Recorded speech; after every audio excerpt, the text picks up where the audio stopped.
मैं हूं निकिता और आप देख रहे हैं सत्यहिंदी.com। चलिए एक नजर डालते हैं अब तक की सुर्खियों पर।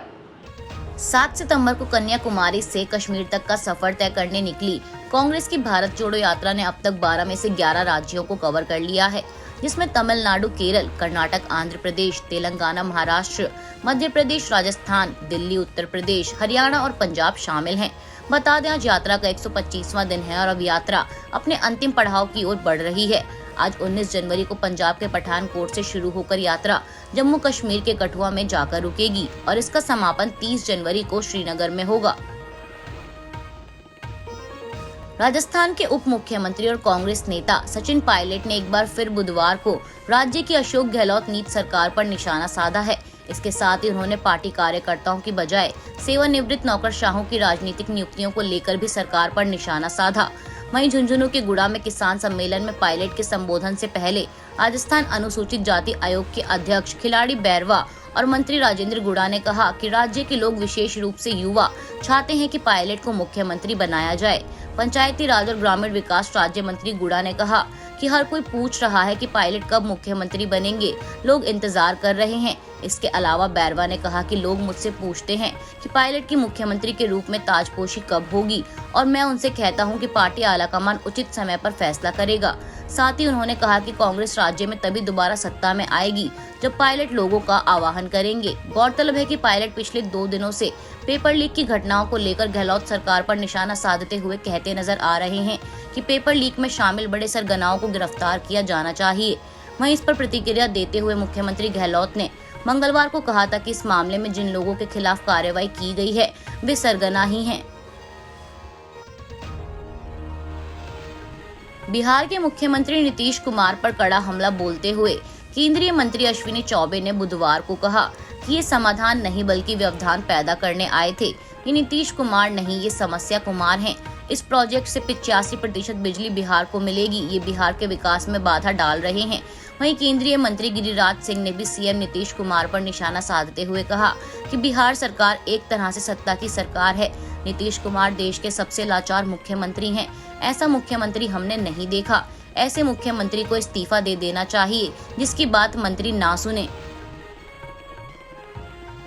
आगामी चुनाव को मद्देनजर रखते हुए मध्य प्रदेश के मुख्यमंत्री शिवराज सिंह चौहान चुनाव की तैयारियों में जुट गए हैं, जिसके चलते उन्होंने कैबिनेट की बैठक बुलाई और इस बैठक के दौरान 5 फरवरी से शुरू होने जा रही विकास यात्रा पर चर्चा की गई।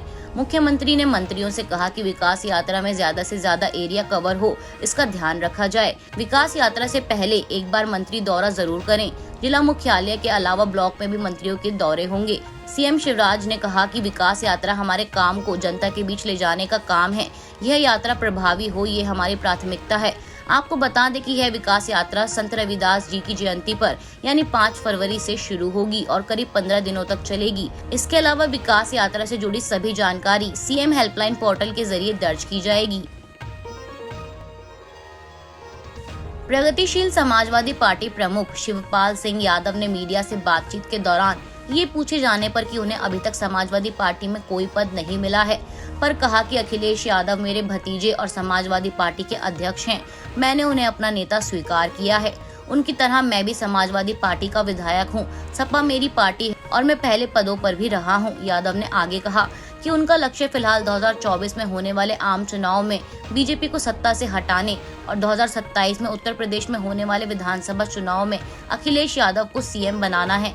इसके अलावा उन्होंने अपर्णा यादव के सपा में शामिल होने पर कहा कि वे परिवार की बहू हैं और परिवार के सुख दुख में हमेशा शरीक होती हैं। वहीं वरुण गांधी के सपा में शामिल होने की अटकलों पर जवाब देते हुए प्रगतिशील समाजवादी पार्टी प्रमुख ने कहा कि बीजेपी की करप्ट सरकार को हटाने के लिए जो भी आना चाहे उसका स्वागत है। शिवपाल सिंह यादव ने बीजेपी सरकार को उखाड़ फेंकने का संकल्प व्यक्त करते हुए कहा कि पार्टी के लोग संघर्ष के पथ पर निकलेंगे और निश्चित है कि अब लंका जलेगी। राष्ट्रीय मंडल खेलों और एशियाई खेलों दोनों में स्वर्ण पदक जीतने वाली पहली भारतीय स्टार महिला पहलवान विनेश फोगाट ने बुधवार को भारतीय कुश्ती महासंघ और उसके अध्यक्ष बृजभूषण शरण सिंह पर गंभीर आरोप लगाते हुए कहा कि राष्ट्रीय कोचों ने वर्षों से महिला पहलवानों से छेड़छाड़ की और हमें धमकी दी गई थी कि अगर हम बोलेंगे तो हमारा करियर खत्म हो जाएगा। फेडरेशन के सदस्यों ने महिला पहलवानों के खिलाफ अपशब्दों का इस्तेमाल किया। फोगाट ने आगे कहा कि हमने प्रधानमंत्री से भी संपर्क किया है। कुछ कोच राष्ट्रीय महासंघों के करीबी हैं। उन कोचों ने युवा लड़कियों का शोषण किया है और ना जाने कितनी युवा लड़कियों ने उनकी वजह से दर्द सहा है।